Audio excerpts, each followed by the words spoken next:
Y'all, happy Sunday. This is the final type of predatory man that you might meet when you're out there dating, the widower.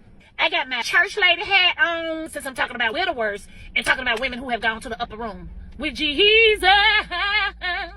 They use the fact that their wife is dead to get sympathy sex and to say that they're not emotionally ready for a relationship. I ain't trying to be nobody's corporeal being. You ain't gonna be channeling your wife through me. We ain't doing that. Widowers and widows tend to do two things. First, idealize the relationship that they had with that person, knowing good and well that they was one eye roll away from divorce court. The second thing they do is they idolize the person who died. And there is not one woman alive who can compete with a dead person, because that person has achieved sainthood in the eyes of her husband and in the eyes of the Lord. How you gonna compete with that? You just flesh and blood. We flawed. We ain't perfect. Death gives way to victory, and you are made whole again. So all of your human imperfections go away when you dead. But that don't mean that you weren't human when you was here. Sometimes widowers will revert back to the college pimp that they were, embracing a new level of single, like the divorced man. Some widowers are like the single man who got Golden Corral set up at their house, and they just playing musical chairs, dating with all the women who bring casseroles and sweet potato pie over to his house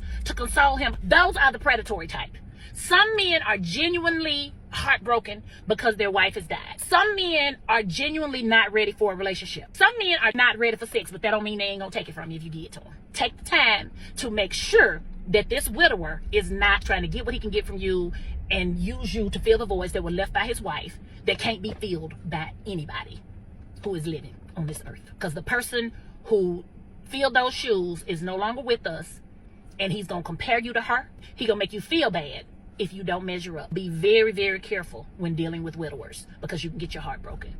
This has been a public service announcement.